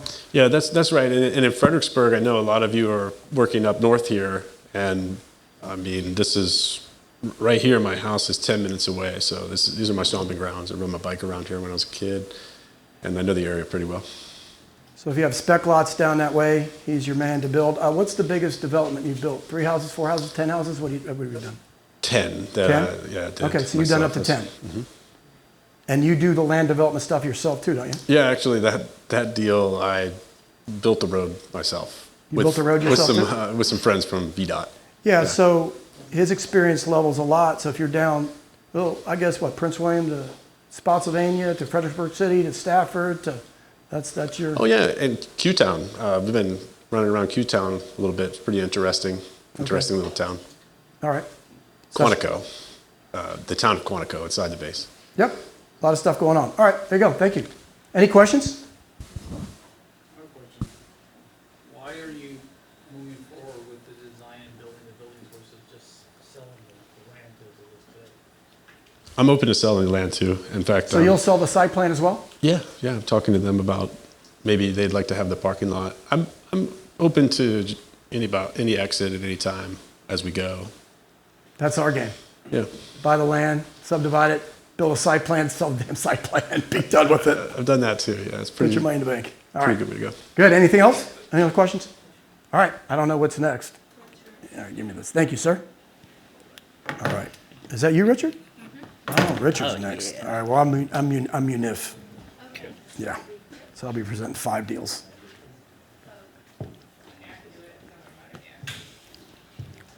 All right, next deal I have is 302 Longfellow Street. This is in Petworth, DC.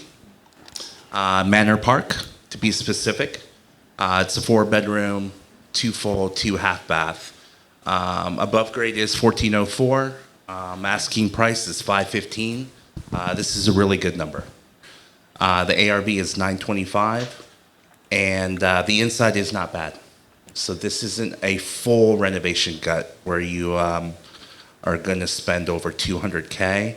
In my opinion, that's going to be probably around 100 to 125, depending on what kind of finishes, appliances you use. It's in decent shape. I would add another bedroom/bathroom, make that half bath into a full bath in the basement. It does have a back entrance, and you can make it into a parking pad. These are some of the comps recently sold in Petworth. All right. Let me ask some questions. Sure. How many levels? 3. 3 levels. How big is the basement from ceiling, floor to ceiling? So ceiling height, I don't have exactly what it is. I know it needs to be just over 7 feet. Any underpinning required? No, not that I know of. No digging or underpinning. A shared chimney. Another good question. Another good question. I am not sure. So I'll have to find that out. I have not been to the property yet. But you got pictures though, right? Okay, last question. Does it have central AC? I believe it does. Yes, it does. All right. So guys, one of the things that you guys got to realize, when you're in Washington, D.C., 2 things matter. Number 1, square footage. Like this is a row home. Is it interior row home or it is. 10 unit? All right, interior row home. Virginia townhouse, D.C. row home. Mm-hmm. It's the way it goes. Virginia duplex, D.C. semi-detached. So when you're dealing with row homes in D.C., guys, you got to be really concerned about the subterranean square foot, the ceiling space. How high is the ceiling, right? You got to also be concerned about underpinning. You don't want to get your neighbors involved if you're underpinning. And so DC is a square footage play. So if you guys are trying to participate in that space, you really got to know what you're doing. Yeah? What else you got? That's it for right now. Any questions? Any other questions? Hey, question. How did you find, was this like a pre-foreclosure? No, it wasn't. And then, do you know the tax assessed value? I do not. Yeah, let's. We didn't pull the tax record. Yeah, on next it. time Yeah. we'll put the tax record in there. Yeah, I mean that was Yeah, my fault. This was very last minute. Yeah, this was last minute. That's all But right. it is off market. You got his email, phone numbers up there, and there you go. So a lot of these flips with the ARV in the 9s, or even in the high 8s, I've seen prices go about $550. Even one on Longfellow went for $564, and it was sold for like $850. So this is a pretty good deal. So underpinning is when you have to underpin the house in order to dig to make the ceiling height, so you can count it as square footage. You don't lift the house up, but you support it so you can you're able to dig. Well, you're supporting your neighbor's house too. Yep. So you're sort of connecting them too, and you're supporting your neighbor's house. And so a lot of times in DC, in order to do this thing called underpinning, you have to have an agreement with your neighbor. So if you have an interior row home and you've got to dig down, let's say 6 inches to a foot, and it requires underpinning, then you're going to need an underpinning agreement from both the neighbors. If you're an end unit, then you're only going to need an underpinning agreement with one of the neighbors. And the reason why she asked a question about a double chimney is that comes into play as well. So there's a lot of nuanced things that you got to do in DC. So what I'm telling you guys is if you're an experienced investor in DC, then I would go after that deal. If this is a first time renovation for you in DC, maybe not do it. Is the shared chimney where both houses use the same chimney? Sometimes the electrical panels were old too. Welcome to the Wild Wild West. All right. Sound like a party block. All right. One other thing, Chairman. One other question. We got one more. Not a question, but a comment. You're also going to need a structural engineer Yeah. to design this and also inspect it as well. Yep. A lot. Well, Good, any more? Not necessarily. I mean, if you're doing the same footprint, there's certain things you can do internally. If you're moving walls around, you would have to do that. I'm no expert on it, but there's quite a bit you can do of renovation without full plans. So underpinning you would, for example. That's what I'm suggesting. Oh, yeah, no, that's true. All right. Moving right along. Munif. I'm the new Munif. Munif had to go. All right. So Munif, they were in the back. He is a what I call an up-and-coming wholesaler, and he's actually has 3 deals to present. So I'll present them for him. Like I said, I would rather have you guys present your own deals because you know a little bit, you know about them more than I do. So I'll go ahead and present this deal. 8714 Boland Place, Alexandria, 22309, off of Route 1. 4 bedrooms, 2 baths, 1620 square feet. Single family, I'm assuming. I guess we'll see here in a second. There it is. Okay, good. We got pictures. 649 is the price. 875 is the ARV. Now, one of the things that I've got to tell you guys about the vetting process of this meetup. Those of you who have been here before, you've heard it. We only vet the ownership of the deals. Like I knew the first deal for Jeremiah, I knew he was a developer on that deal. I knew the wholesaler, Richard, has that deal under control. I know Munif has these 3 deals under control as a wholesaler. And the last 2 deals that you're going to see tonight are deals that we own. No, one deal we own, the other one we're buying as a short sale and we're selling the LLC. So I have vetted out who controls the deal. What I'm not going to vet out is I'm not going to tell you guys whether or not I think it's a good deal or not. Okay? So as long as you understand that. But what I'm going to do, kind of like I did with Richard, is I'm going to ask some lead the witness questions so that you guys can kind of verify for yourself. Because we're not in here to lose money. But you could lose money if you overbuy something and you want to flip it and your renovation costs are more than you thought. All right, so you can lose money. Well, and that last one is a good example. And we're not going to cover everything, but certain things are obvious to us, like the underpinning thing, because you deal with that all the time in DC. So we know that drives a particular value point on the height, and that's why you want to be here and learn all of that stuff, even if you don't remember exactly what it is. Think, I better check. Do I have to underpin? Because I know that costs a lot of money.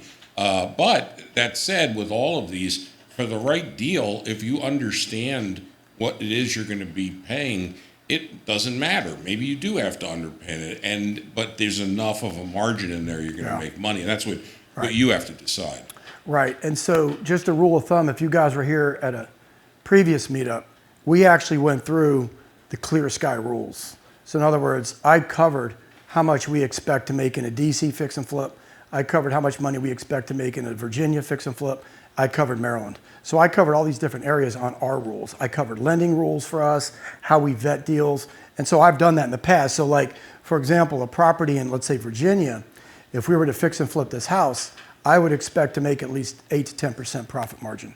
So if the ARV is $875,000, we'd expect to make $87,500. That's the way we do it. Maryland, I want to make 12 to 15% profit margin. DC, I want to make a 25% profit margin because those $150,000 to $200,000 renovations are a pain. They take a lot of time, and we're at a lot of risk because that $200,000 renovation can turn to 240, 250 in a snap of a finger. All right? Well, that's the key about there's legal jurisdictional issues, like to operate in PG County is harder than to operate in Alexandria for permits. Sam would tell you if he were here, and the age of the properties and the risk profile, it's a lot easier to get a stop work order in DC than it is in Virginia, for example. So you just got to know those things, learn them. All right, here are some pictures.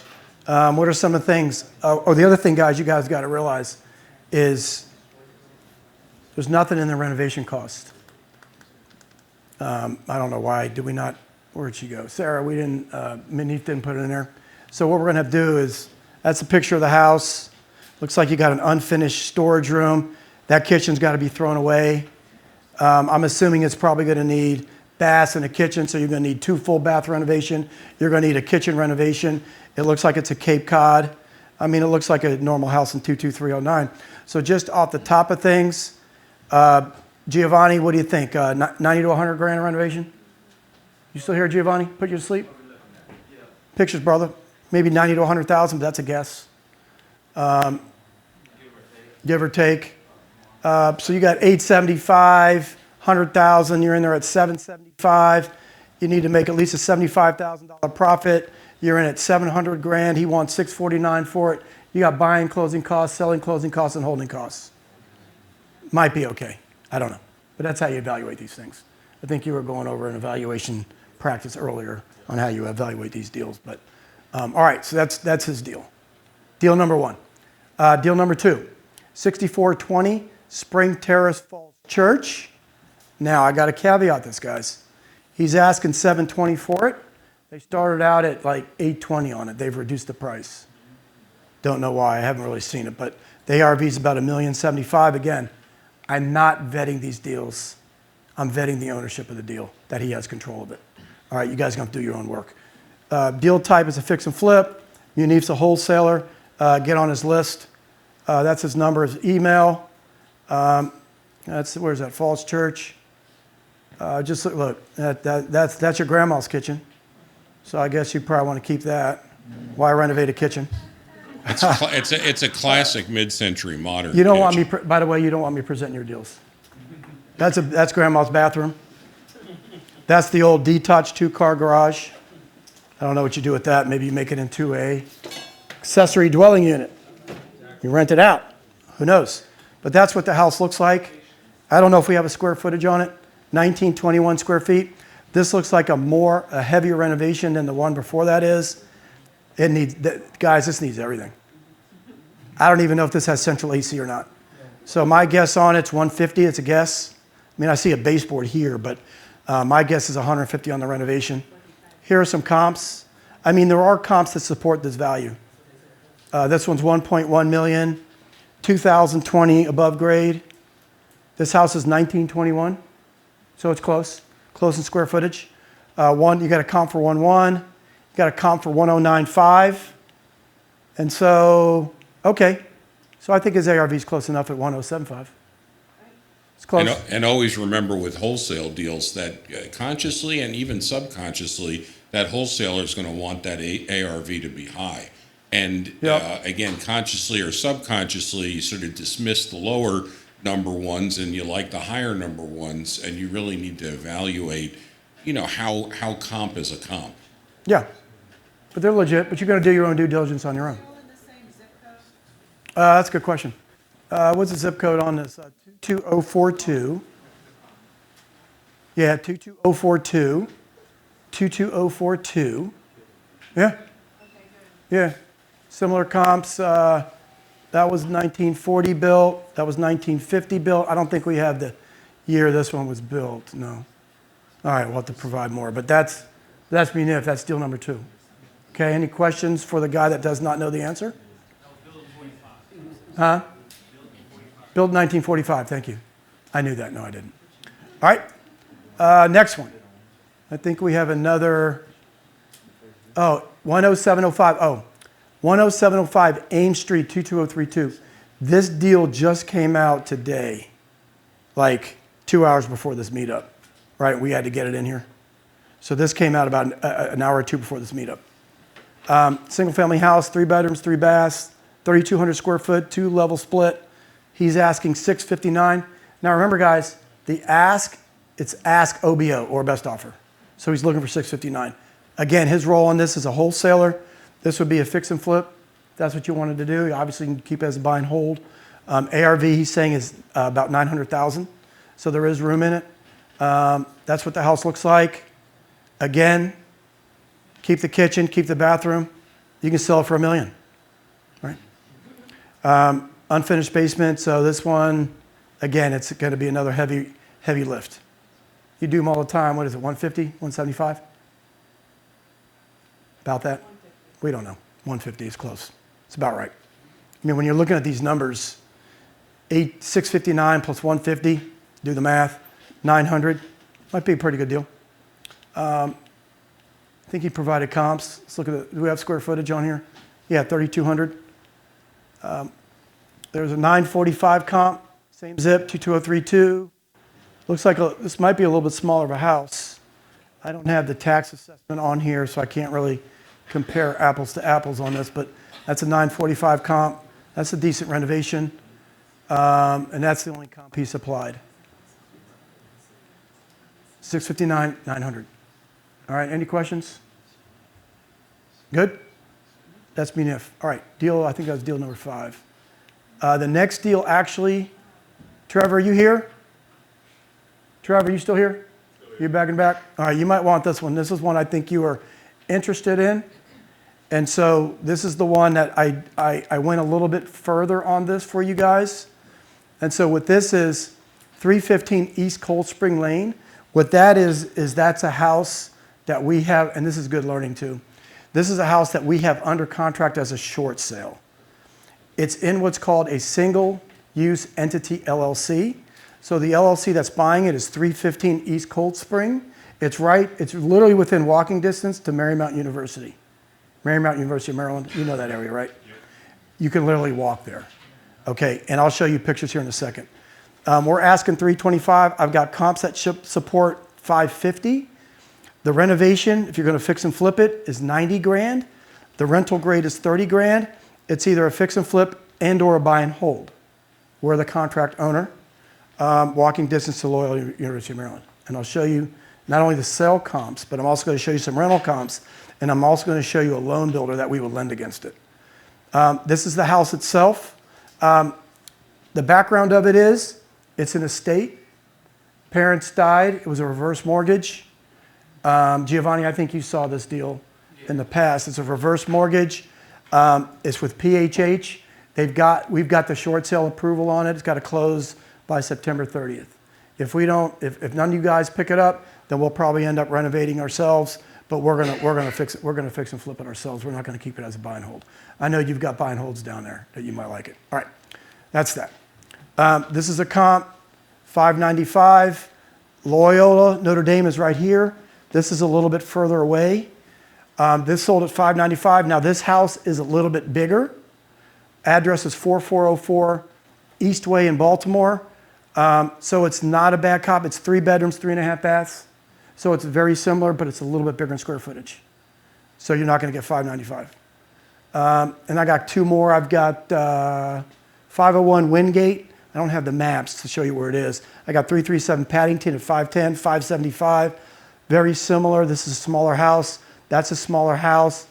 They're about the same year built. Because when we do comps in these areas, what I do is, because there's not too many subdevelopment level type thing, I do a map search. So I just did a square around the university, and I had the university as a central point, and I looked at houses built between, let's say, 1940 and 1960. And this one might have been in 50. So I got similar style houses as sold comps.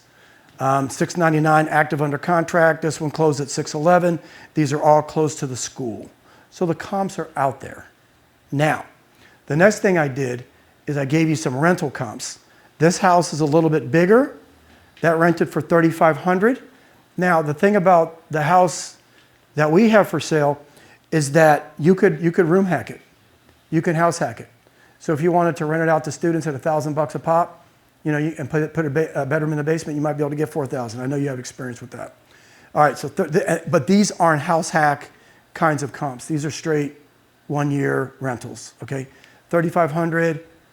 We got another one for 3026. I don't know what the hell that means, but okay. A little bit above 3,000. This one's 2850, around the same year built, about the same size house. So my guess from a rental, if you did not do a student hack, but if you just did a normal rental on it, I think you're around $3,000, $3,100. Okay, now, what's the next thing I did? All right, so this is Clear Sky Financial. So purchase price $325, renovation cost about $90, so I'm all in at about $415, ARV $550. What will we do, guys? We'll do a loan on this for $360,000. We'll do a loan for $270 towards the purchase. We'll include your $90,000 renovation if you're going to flip it. So we'll give you a loan for $360,000. Now, if you're going to keep it as a buy and hold, then obviously the $90,000 reno is going to go down to $30 or whatever that number is. We'll still give you all the renovation. We might even pop up the purchase on it, the $270, maybe we'll go higher on it. But that's basically what we'll lend on it. So what you got to come up with in this kind of deal, if you're going to fix and flip it, $55,000 down payment, roughly $20,000 to close it. So $75,000 gets you in on a deal that has a deal spread of $135,000. So if you can invest $75,000, right, and you can fix and flip it, make a profit of $135,000, because that's a deal spread, then you can almost double your money.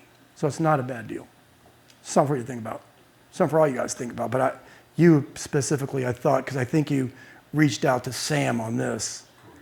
And so what I did is, at the time when we presented it last month, we did not have a short sale approval letter.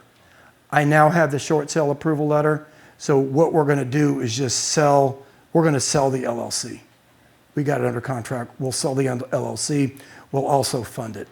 If you want more money to fund it, if you like it, if you don't like it, if you're saying, hey, Chuck, this isn't a $90,000 renovation, it needs more. If you think the rental renovation needs more than 30, just let me know. If you like it, we'll figure it out. All right, any questions on that? I'm assuming it'll be interest-only payments. Is that factored into this as well? Yeah, so for us, it's simple. If I did a $360,000 loan, the payment's going to be $3,600 interest only. 12%, 3 points. We're interest only. We're easy. 1% a month. So, but one of the things I have to understand, though, is are you going to fix and flip it, or are you going to buy and hold it? If you're going to buy and hold it, that tells me you need this thing called a DSCR loan, debt service coverage ratio loan. I need to know your credit score, because right now, in order to get a DSCR, I think it's 680. Has it gone down to 660? Yeah. Some of them do. Some. I can do it 640. You can do 640. The trade-off on the 640 means your rate's going to be higher. Oh, absolutely. Okay, as long as y'all know that. Absolutely. So I just need to know beforehand, before we do the hard money loan, I'll do the asset-based loan on it. Now, I'm not a total fan of Baltimore City, but I am a fan of that location. It's a good location. Yeah. Is the fee simple or is it ground? Yeah, that's a good question. I don't even know. I'll find out. What was the question? Is it fee simple or ground rent? I don't even know. I have to ask. I don't even know. I have no idea. Yeah. Baltimore City. We know. We hate ground rents, but we'll buy it out. We'll buy out the ground rent lease. Maybe we'll make it fee simple. But yeah, that's a good question. I'll find out tomorrow. That's a great question. Wow. Any other questions? So you said the short sale was approved, so it's good to close now? You guys Oh yeah. September 30, I got to close it. I don't have any leeway in that. I have to close it by September 30th. Whether it's going to be a sale of the LLC, Mr. Lawyer over here, whether we got to come in there, fix and flip it. And the reason why we did this, guys, and this is a good learning for you guys. You guys understand what wholesaling is? Yep. You guys ever heard of anybody wholesaling a short sale?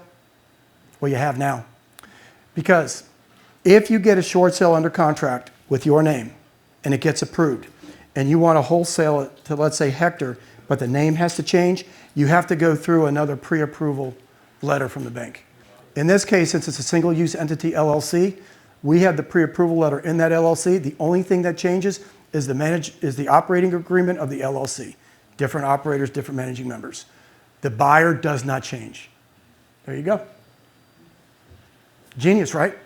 I, We got a little lucky. I think it costs $100 for the LLC, so that gives you an idea of how easy it is to set up an LLC in Virginia. All right, that's good. That's learning for you guys for the future. And the reason why I bring this up is because there's going to be a lot more short sales in the future. So if you guys want to get into the game of maybe wholesaling short sales, that's the way you do it. There's going to be more short sales. I can guarantee you that. Oh, okay, that's that deal. Any more questions on that before I go to the greatest and latest and best deal? I do say that.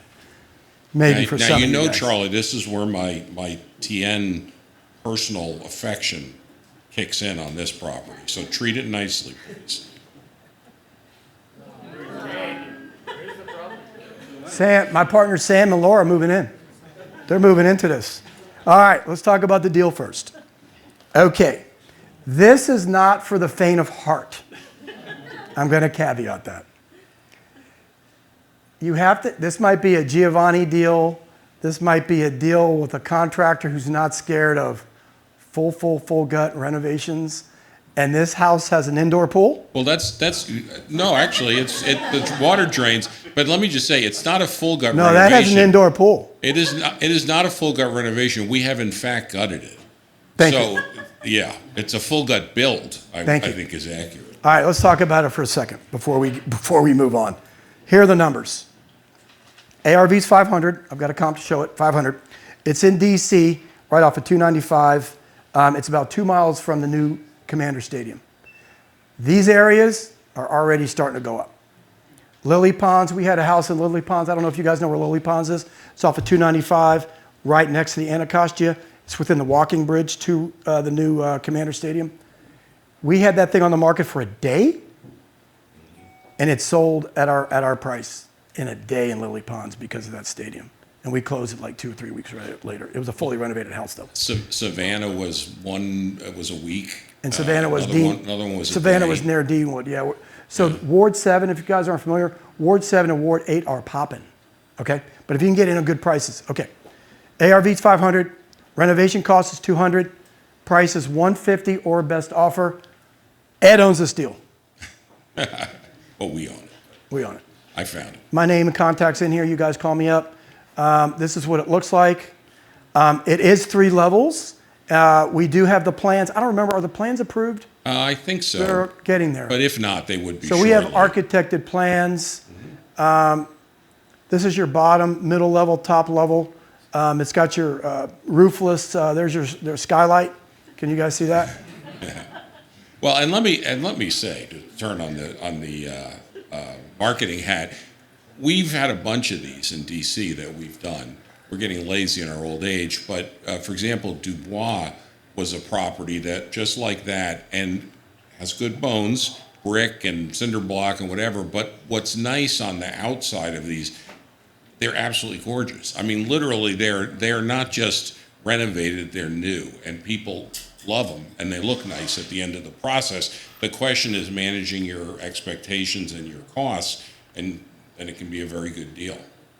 Yeah, it's a row home. It's a row home. It's an N unit. It's an N unit. But I got to show you something, though, so you guys understand.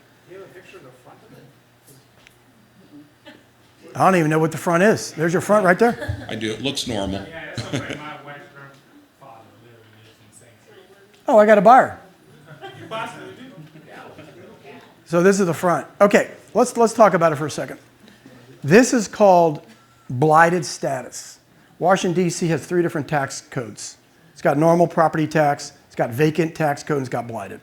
This obviously is blighted. And so what happened is the property taxes on this property grew so much. And what D.C. does is they want owners that own blighted properties, they want to move them on. Okay, so we got the property tax. We got the property tax. We got tax lien certificate. We did got it through the court system, and that's how we got title to it. Okay, now, who's the buyer for this house? Might not be any of you guys. It's probably a contractor. It's probably a contractor that can do the renovation for a good price, and they can be a owner. And oh, by the way, would we lend on this? Sure. Yeah, we'll lend on it. We'll lend on it. What do you think you guys would do? Well, yeah, put that together. We'll lend on it. Sure, if you guys are interested, we'll definitely lend on it. So here's the comp though, but I got to explain the comp to you. There wasn't very many comps in this area. So this property sold for about $500,000. It's an interior row home. It's built around the same time, 1940s. Now, what you have to realize though, these guys started out at $569. They dropped the price to $549. It was on the market for 173 days. They sold it for about $500,000. That's why we can only say it's probably worth about 500 grand. It's not going to be worth more than that. So don't expect, be pleasantly surprised if you get more than 500, but I think you can count on 500 being your ARV between 490 and 510. So that's your starting number. The caveat is that renovation number at 200,000. Might be a little low if you're, right. Is there a back, does the house have a back? Or is it open? What do we look, I can't really figure out. That is your back. You're looking through your back, right there. No, it's the back of the house. There's your back. That's your back. Oh, we got to build a house. The rightmost, you can see the way these work. There's cinder block walls on the inside. Outside's brick. So that structure is very solid. So, but because it was there and sitting for so long, basically the roof got open. The roof members all collapsed in, and so as Charlie said, DC basically through the tax lien. He gets rid of these, and you can get them if you know what you're doing at a reasonable price. So we then, have gutted and pulled it all out so you can see everything. But I don't know why we don't have an outside picture. It has nice trees around it. It's an end unit. You can look on Google Maps pretty easily to see it, and it's a backyard. Yeah, and so ask me the next question. What question should you guys be asking me? No, ask me a question. What's the question you should be asking? Why are you selling it? Yeah, why? Right? Lazy. Why are you selling it? Remember, I said one of the things we want to do here is we want to be fully transparent. The reason why we're selling it is because, like we said earlier, we've got how many of these? About 18 of these. And we've got a bunch of these blighted projects going on right now. And we don't want to choke out our contractors, which we might, because we're working on a few blighted as we speak. So every now and then we're looking to sell one of these guys if somebody wants to pick it up, make some money. There's definitely some money to be made here, because even if it's let's say it's 225, you're in there at 375, you got an ARV of 500, so there's 125 to play with in holding costs, buying costs, and closing costs. So there is about 125 minus 25, so there's about $100,000 in profit to play with if you want to mess with it. If you're a contractor looking for work and you can do it for less than, let's say 225, then that's more money in your pocket. There you go. It's not bad. Yeah, also too, OBO, or best offer. We're just trying to put it out there. All right? Okay, that concludes the deal part of it. The next section, I think, Mohammed, you want to come up, right? Where did Mohammed go? Mohammed, you leave? No, he's out of here. He's not here. All right, so the next section is ad hoc deals. Mohammed, there he is. Mohammed, do you, okay, we're on the ad hoc deals section. So what this is the less formal section of the meetup for you first-timers. This is where people present deals that they might have that they want to present in front of the group.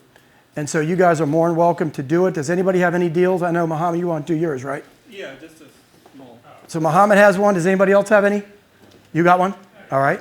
Anybody else? Okay. Thank you, Charlie. So it's a friend of mine. He's also a financial, and he ended up having a quit money claim deed on this property. Quit claim deed. Yeah, quit claim deed. So he was the lender. He was the lender, so he got a quit claim deed on this. Or otherwise known as a deed in lieu of foreclosure. Okay? Now, give me 1 second. Go. When that happens, if you're a lender and your borrower quit claims deed the house back to you, you need to have a title search done, Because if you're going to get a deed in lieu of foreclosure or a quitclaim deed, anything and everything on that title, you're responsible for. Obviously, your loan's on there. But if there's anything else on there, you're responsible for it. Sorry, keep going. Yeah, so the property address is 514 North Royal Avenue, Front Royal, Virginia. It's a shop with the apartment apartment on the back. Very small investment, like $70,000. It will need a $50,000 to $60,000 reno, and it's worth around $220,000 to $230,000. What kind of shop can you put in there? Is it an auto service shop? Is it a... So it was used to be a tattoo shop, so you can put a restaurant in there, or I think it's a B1. But again, I was not very ready for this. So next time we will have more pictures and information about the deal. But if you're interested, I can introduce you directly to the owner or the lender. My cell phone number is 703-953-4538. If you're interested, I can send you a video, and then I'll introduce you to it. Name? Your name? Mohammed Raza. I also am a commercial lender as well. With the Freedom Bank, yeah. Freedom Bank will do the financing on this? Maybe. Maybe. You gotta ask, right, Joe? I think you got to ask. Yeah, I think maybe. you got to ask. And the other thing too, guys, is that, Front Royal is a good spot, right? And so the other thing you guys got to find out is, you said what, B1, B2? Yes. So the way that works, guys, is B1 is what's called a zoning code. B1 meaning business. The zoning codes are specific to the jurisdiction you're in. So you're going to have to look up what B1 zoning means in Front Royal. It could be different in Prince William. It could be different than Loudon. It's different all ways. So you guys got to understand what B1 means. Yeah, and if you do the Google map, you will see there's 2 gas stations in front of it, Subway there, and there was Caesar Pizza there. So it's a pretty good, and the traffic was pretty good too. So if you guys want to invest, start with a small investment and put some sweat equity in it, I don't think it's a bad deal. There you go. Front Royal's growing. Square footage of the non-apartment side? Its total building is like 22,000 to 2,100 square feet. 2,200, 2,100. Yeah. 21 to 2,200. Yeah, and it's the parking on the back. There's no parking in the front, but there's a side road you can take to go on the back. So, for the investment, I think it's pretty good. Maybe he negotiate more with you if you call him. All right, anybody else? You got one? What's the address again? Sure, no problem. It's 514 North Royal Avenue, Front Royal, Virginia. 514 North Royal Avenue? Yes. Yeah, we literally just did a loan on that street, but it was residential. We did a fix and flip on that street. I don't remember the address. Pretty good, and we'll present it next time. So if it doesn't sell, we'll have the charge ready for you guys. Anybody else have an ad hoc deal they want to talk about? Do you want to talk about it? Money raise, whatever you want? All right. 70,000. And then anybody else after this? Okay. All right, this will be the last. Okay. All right, so I have a deal in DC. It's a bit of a shit show. I will say that. So a veteran, he bought it over the pandemic. It was supposed to be a house hack, so he lived in one, rent out the others. The 2 bottom units, the people never paid because of the moratorium on rents. And so it is right now. It is, and the address, I'm sorry, so you can take down the address first. So it's 1737 Minnesota Avenue Southeast. And what we've negotiated is, so a subject to, so I'll take over the loan. It's the loan is 2.3 or 2.5%. Everything has 26 more years on it. So the guy's, he's just like, I just need to get out of this. So what we were thinking about doing is either we would, either you can keep it, of course, long term you can rent it out, or if someone's interested, what we'll do is we'll renovate it, and then we will sell a finance to basically do a wrap and basically sell it to someone who's looking for a house hack. Or it might be, could be held for a little bit, and then it could be converted to condos or something later on. And everything very early on, I have it under contract, but just if someone was interested in a DC deal, 4-unit, be something that could be seller finance. So it's a 4-unit. So it's 4-unit. Yep. Or it's a fourplex style. Yep. Yeah. Mm-hmm. Yep. Nahom. How many bedrooms? You paying attention, son? So it's 2 each. So 2 you for paying each. attention? This could be Nahom's first deal. Right. It could be. It could be. Would you move into a 4-plex in Washington D.C. if you could pick it up at a sub 2? You guys talk. Okay. That could be your deal. You could be living. And it, where in D.C. is it? So it's 1737 Minnesota Avenue. Is that Deanwood? No, What is that? that's I don't know the area. It's right off Pennsylvania Avenue. What is it? Fort DuPont? What is it? Hold on, real quick. That's all right. That's right. Yeah. You two got to link up. Oh, but then also last thing. All right. So I will get you'll also be able to get the insurance. So me and the insurance just went out there. I think it's going to be anywhere between $30,000 and $60,000 is what they're getting for the insurance claim to go towards renovations and stuff All like right. that. So. You want to move to D.C.? Oh. You guys talk. All right. Name? All right. Oh. You said what? Yeah. I think a lot of people do. Yourself? That sub 2 is a wonderful rate. Yeah, That's a wonderful rate. So, no. Name? Oh, Sir Derek. Sir Derek. Yep. It's Sir a real Derek. name. Phone number 202-271-3181. Did you guys get that? 202-271-3181. So if you guys want the contract, you can do the contract, or if you want us to develop it and finish it out and Are sell. all 4 units going to be vacant? Or So yeah, we'll buy out the it has a Section 8 tenant. She gotta go. I've met her. No, she gotta go. She doesn't go.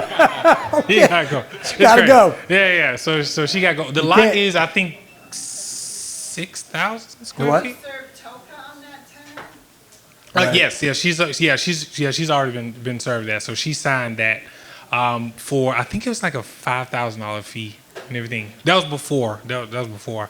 So it might have expired? It might have expired and everything. So I'm not sure. Everything, but if not, I mean, I already chatted with her, so There you go. she'd be willing to go. Sir Derek, thank you. It's great. It's great. All right. Awesome. All right. Anybody else? All right. So the last thing I want to do before y'all go is, are there any questions and answers, any comments or feedback that you guys want to see next time, don't want to see next time?